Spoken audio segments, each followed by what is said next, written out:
warahmatullahi wabarakatuh. Perkenalkan, nama saya Wahyu Retno Wijanti, NIM D600190159 dari jurusan Teknik Industri Fakultas Teknik Universitas Muhammadiyah Surakarta. Dalam proses praktikum pemrograman komputer tahun 2020 ini, saya akan menjelaskan tentang materi yang ada di modul 1 hingga modul 4. Pertama yaitu modul 1, Python dasar. Nah, Python merupakan bahasa pemrograman tingkat tinggi yang mudah dipelajari karena struktur sintaksnya yang rapi dan bersifat dinamis yang mendukung program berbasis objek. Selanjutnya yaitu kelebihan Python. Yang pertama yaitu Python dia relatif lebih mudah dipelajari dan digunakan daripada bahasa pemrograman yang lainnya. Python juga merupakan bahasa yang multifungsi dan kaya akan dukungan library atau pustaka standar. Dapat berinteraksi dengan bahasa pemrograman yang lainnya.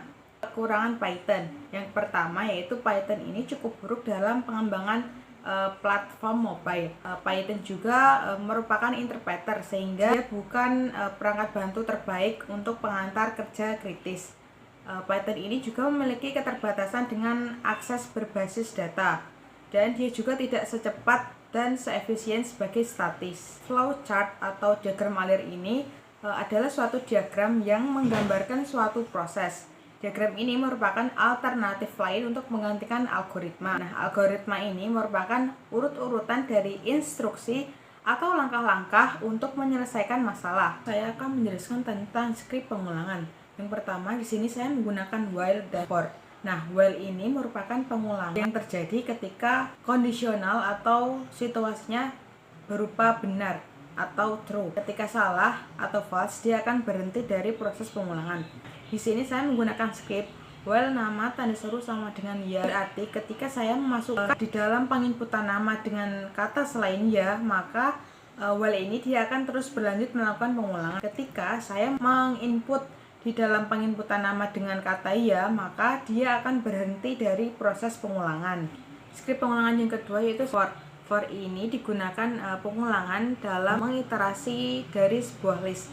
Nah, di sini saya menggunakan script for i in list underscore zakat dengan list underscore zakatnya berupa i in zakat 1. Maksudnya for ini dia akan melakukan pengulangan pada data ke i dengan menggunakan elemen dari list zakat berupa zakat 1. Selanjutnya yaitu saya akan menjelaskan tentang skrip pengandaian. If ini digunakan untuk mengantisipasi yang terjadi saat jalannya program dan menentukan tindakan yang diambil sesuai dengan kondisi. Nah, yang selanjutnya itu ada lanjutan atau percabangan dari kondisi if. Di dalam elif ini bisa terdiri dari berbagai kemungkinan yang terjadi. Selanjutnya yaitu ada else. Nah, else ini ketika penginputan berupa true atau benar, maka kondisi if yang akan mengeksekusi. Ketika salah, maka si else ini yang akan mengeksekusinya.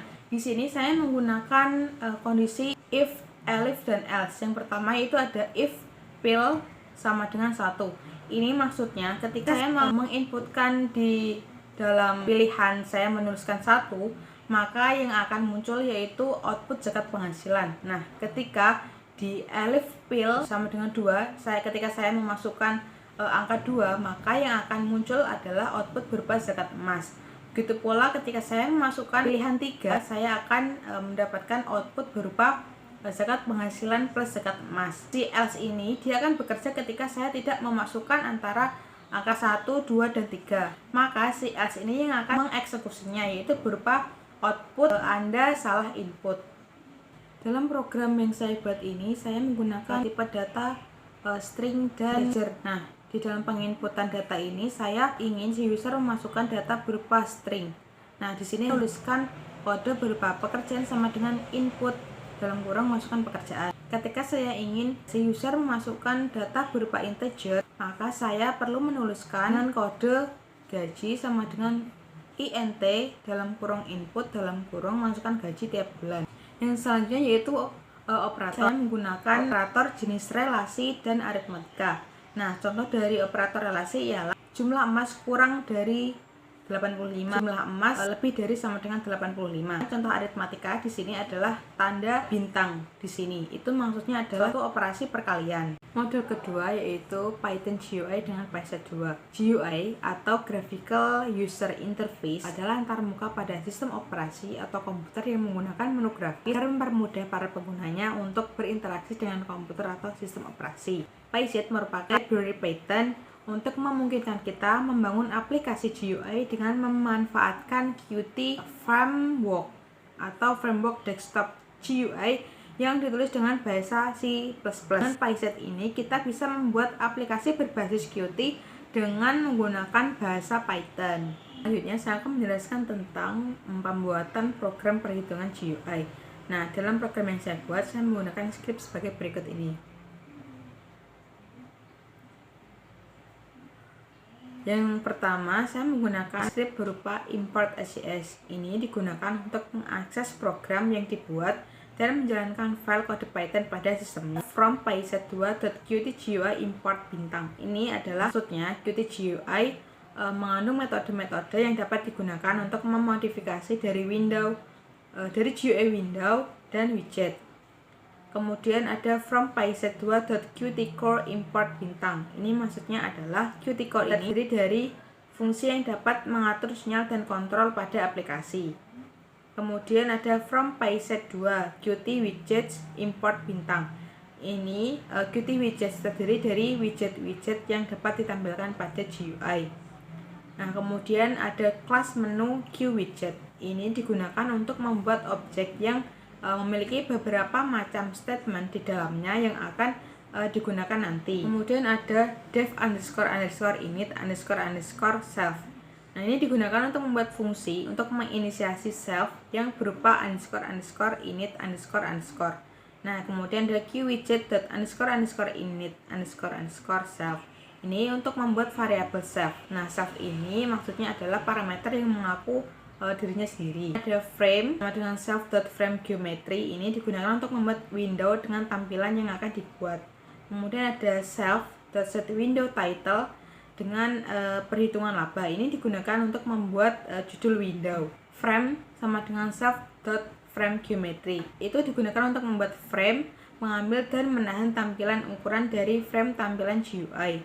Kemudian ada frame.moveCenter tengah. Itu maksudnya adalah digunakan untuk mengatur desktop widget berada di tengah. Kemudian ada self.resize dalam ukuran 500,500. Dia digunakan untuk mengatur ukuran tampilan dengan ukuran yang kita inginkan. Ada icon sama dengan QIcon dalam kurung homepage.png. Ini digunakan untuk kita membuat icon dari widget yang kita buat. Dan selanjutnya yaitu ada self.setWindowIcon dalam kurung icon adalah untuk mengatur icon di dalam window. Nanti di dalamnya kita akan membuat beberapa definisi, maka kita perlu memanggilnya di dalam dev__init__, yaitu dengan self.content dan sebagainya. Nah, yang pertama dalam dev content self ini saya menggunakan widget berupa QLabel. Nah, di sini saya menggunakan self.penyewaan sama dengan QLabel dalam kurung tanggal penyewaan. Ini maksudnya adalah saya membuat label atau teks berupa tanggal penyewaan. Yang selanjutnya saya membuat definisi konten 2, yaitu dia terdiri dari widget berupa QLineEdit. Nah, untuk membuatnya saya menuliskan script berupa self.line1 sama dengan QLineEdit self. Nah, QLineEdit ini dia itu digunakan untuk mengedit satu teks atau baris. Yang selanjutnya itu saya menggunakan widget QComboBox. Nah, QComboBox ini digunakan untuk kombinasi daftar pop-up dan tombol untuk menyediakan daftar pilihan. Jadi, ComboBox ini berupa kotak di mana apabila kita mengekliknya maka akan muncul pop-up berupa pilihan-pilihan yang telah disediakan. ComboBox ini untuk memasukkan datanya saya perlu menuliskan script berupa self.line2.addItems sama dengan self.line2.addItems berupa list, yaitu ada panggung plafon 6x4 dan seterusnya. Saya juga akan menghubungkan line kedua ini dengan definisi yang akan saya buat nanti, yaitu definisi proses 1. Perlu menggunakan script berupa self.line2.activated str.connect self.process1. Dia akan menghubungkan kepada proses 1. Selanjutnya saya menggunakan widget berupa QSpinbox. Nah, QSpinbox ini merupakan kotak widget untuk mengambil nilai tertentu, memungkinkan untuk memilih nilai dengan mengeklik tombol panah ke atas ataupun ke bawah. Pada definisi konten 3 menggunakan widget berupa QPushButton. Nah, QPushButton ini berupa tombol, scriptnya berupa self.hitung sama dengan QPushButton dalam kurung hitung.self. Dalam tombol hitung ini, saya akan menghubungkan kepada definisi proses 5 dengan script self.hitung.click.connect self.process5. Di sini saya menggunakan widget berupa QFormLayout. Digunakan untuk mengatur form layout sesuai dengan urutan. Definisi proses 1 ini yang tadi saya hubung kepada line kedua. Definisi proses pertama, sistemnya akan sama dengan definisi proses kedua, ketiga, dan keempat. Sedangkan definisi proses kelima ini digunakan untuk perhitungan. Modul ketiga yaitu web statis dengan Django. Saya akan menjelaskan cara membuat project dan app. Yang pertama, membuat project. Membuka command prompt terlebih dahulu, lalu kita tentukan di mana kita akan menyimpan file tersebut. Setelah itu, menuliskan script Django strip admin start project tugas 3. Lalu kita membuka Sublime Text, lalu kita membuka folder yang telah kita buat tadi. Selanjutnya adalah membuat app.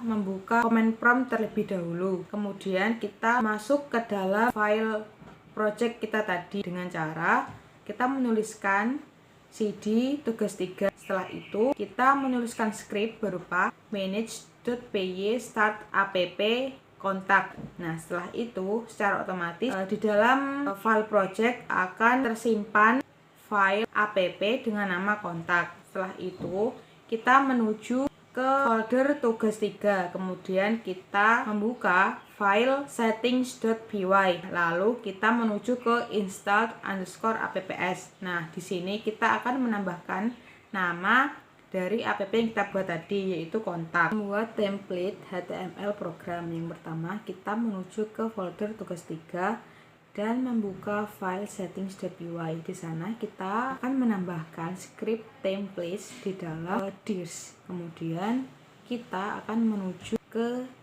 file urls.py. Di sini kita akan membuat URL patterns dari program yang telah kita buat, yaitu dengan nama home. Lalu kita akan membuat file baru dengan nama views.py. Scriptnya yang nantinya akan menghubungkan kepada home.html di mana file tersebut berada di dalam folder templates. Lalu kita membuat folder baru dengan nama templates di dalam folder tugas 3. Di dalam folder templates ini kita akan membuat file baru dengan nama home.html yang nantinya berisi script yang kita gunakan untuk membuat website. Yang selanjutnya itu membuat template HTML app. Pertama, kita menuju ke urls.py dari folder tugas 3. Kita akan membuat URL patterns-nya, yaitu kontak. Lalu kita akan menuju ke urls.py di dalam folder kontak, akan membuat URL patterns yang nantinya akan berhubungan dengan file views.py. Di dalam folder kontak, kita akan membuat script views.py yang nantinya akan menghubungkan ke kontak_kontak.html yang filenya tersebut berada di dalam folder templates. Kemudian membuat folder templates di dalam folder kontak. Di dalam folder kontak ini akan membuat file baru dengan nama kontak.html, buat CSS program dan app. Pertama, kita menuju ke folder tugas 3 dan membuka settings.py, kemudian menambahkan script seperti itu, lalu membuat folder baru di dalam folder tugas 3 dengan nama static. Kita akan membuat file baru dengan nama tugas3.css. Selanjutnya saya akan menjelaskan tentang script HTML program yang saya buat. Pertama ada kurung perawal %load static kurung perawal. Script tersebut digunakan untuk menghubungkan dari HTML ke CSS. Kemudian ada doctype HTML, digunakan untuk menginformasikan bahwa versi dokumen HTML adalah HTML5. Kemudian ada HTML. Nah, HTML ini digunakan sebagai tag awal dokumen HTML. Kemudian head ini digunakan untuk mengatur hal-hal yang ada di bagian kepala, yaitu pada jendela browser. Kemudian ada title, PT Lenovo Sejahtera. Nah, ini digunakan untuk menuliskan judul dari dokumen HTML yang akan muncul pada caption halaman browser. Kemudian ada link rel icon href static ls.jpg. Ini digunakan untuk memasukkan gambar icon pada judul dokumen HTML yang berada di folder static. Kemudian ada link rel style sheet type text _css href static tugas3.css. Ini digunakan untuk menghubungkan file HTML ke file CSS yang bernama tugas3. Kemudian ada body. Body ini digunakan untuk isi dokumen yang akan ditampilkan di dalam dokumen web. Kemudian ada div class sama dengan menu. Itu digunakan untuk mendefinisikan ID atau kelas dengan nama menu. Selanjutnya ada ul. Ul ini digunakan untuk membuat daftar yang setiap bagiannya tidak diberi penomoran. Kemudian ada li, digunakan untuk membuat daftar yang setiap bagiannya tidak diberi penomoran. Kemudian ada H1, ini digunakan untuk membuat ukuran H1 pada judul halaman. Kemudian ada img src static ls.jpg height 125px. Ini digunakan untuk memasukkan gambar yang ada di folder static dengan tinggi gambar 125 pixel. Ada footer p, itu digunakan untuk membuat catatan kaki pada halaman bagian bawah. Dan selanjutnya saya akan menjelaskan tentang script CSS dari program yang saya buat. Yang pertama ada bintang kurung kerawal, itu digunakan untuk memberikan tampilan isi atau konten dari halaman web. Kemudian ada margin, digunakan untuk memberikan batasan sisi-sisi halaman. Kemudian ada padding, digunakan untuk memberi batasan pada komponen-komponen web. Ada body, digunakan untuk menampilkan CSS pada elemen body. Kemudian ada background image, digunakan untuk memberi background berupa gambar. Background size digunakan untuk memberi ukuran pada background. Kemudian ada background attachment, fixed, digunakan untuk agar background yang dibuat tidak berubah. Kemudian ada background color. Background color ini digunakan untuk memberikan background berupa warna. Ada border bottom color, digunakan untuk memberi warna border bagian bawah pada menu ul. Kemudian ada border bottom style, digunakan untuk memberikan style solid pada border bagian bawah. Kemudian ada border bottom width, digunakan untuk memberi tebal pada border bawah. Ada list style type, digunakan untuk tidak memberikan style type pada menu tersebut. Kemudian ada position fixed, digunakan agar background menu tetap berada di posisinya. Kemudian ada top, digunakan untuk memberikan jarak atas dari halaman web ke background menu. Kemudian ada width 100%, digunakan untuk memberikan panjang pada background, yaitu 100%. Kemudian ada display inline block, digunakan untuk daftar list pada menu sejajar dengan line, yaitu ke samping. Kemudian ada text align center, digunakan untuk penataan teks yang agar berada di tengah. Kemudian ada text decoration none, digunakan untuk tidak memberikan dekorasi apapun pada teks. Transition, digunakan untuk memberikan efek transisi. Border radius, digunakan untuk memberikan radius pada tag. Opacity, digunakan untuk memberikan hover pada tag ketika diarahkan. Footer, digunakan untuk menampilkan CSS pada elemen footer. Line height, digunakan untuk mengatur tinggi baris. Modul 4, web statis dengan Django. Di sini saya akan menjelaskan tentang database. Database adalah kumpulan informasi yang disimpan di dalam komputer secara sistematik sehingga dapat diperiksa menggunakan suatu program komputer untuk memperoleh informasi dari basis data tersebut. Kemudian manfaat database untuk perusahaan.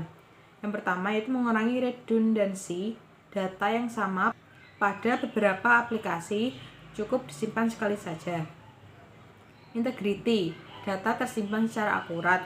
Menghindari inkonsisten, karena redundansi berkurang maka update data menjadi lebih efisien. Penggunaan data bersama, data yang sama dapat diakses oleh beberapa user pada saat bersamaan. Menyeimbangkan kebutuhan dapat ditentukan prioritas suatu operasi, misal antar update dan retrieval. Selanjutnya saya akan menjelaskan tentang pemrosesan CRUD, yaitu create, read, update, dan delete. Yang pertama itu create. Create di sini dalam artian menambahkan data. Nah, ketika klien mengeklik tombol tambah akun, maka akan muncul halaman formulir.html di mana di dalamnya terdapat formulir yang harus diisi oleh klien. Nah, formulir tersebut telah disimpan di dalam basis form.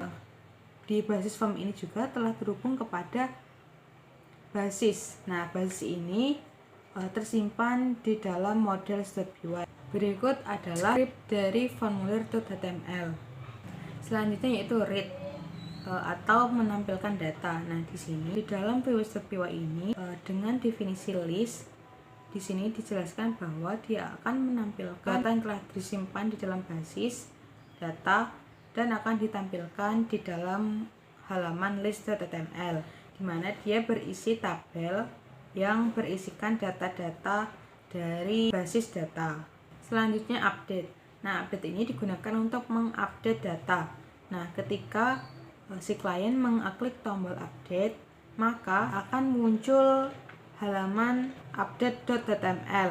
Nah, di sini sama halnya seperti dengan halaman formulir.html, akan tetapi di dalam update ini dia telah berisikan data-data dan akan diperbarui oleh si klien ini sesuai dengan data yang diinginkan. Kemudian delete atau menghapus. Nah, ketika klien ini mengeklik tombol delete, maka data yang dipilih tersebutlah yang akan dihapus. Selanjutnya saya akan menjalankan proses growth, yaitu create, read, update, dan delete pada website yang telah saya buat. Yaitu saya akan mencoba untuk menambahkan sebuah data dengan cara mengklik tombol tambah data ini. Kemudian saya harus mengisi dari form yang ditampilkan.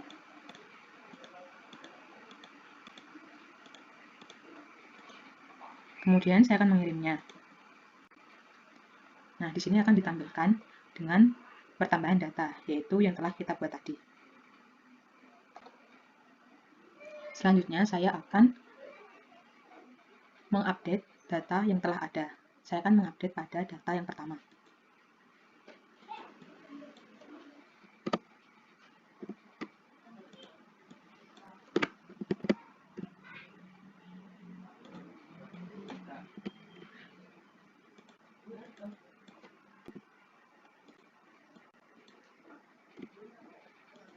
Kemudian saya akan mengirimnya kembali. Dalam data ini akan ditampilkan dengan data pertama yang telah saya update tadi. Selanjutnya saya akan mendelete atau menghapus data kedua. Saya akan mengeklik tombol delete ini. Maka data kedua akan terhapus. Sekian yang dapat saya sampaikan. Apabila terdapat kesalahan kata, pengucapan, maupun perbuatan, saya mohon maaf yang sebesar-besarnya. Terima kasih. Wassalamualaikum warahmatullahi wabarakatuh.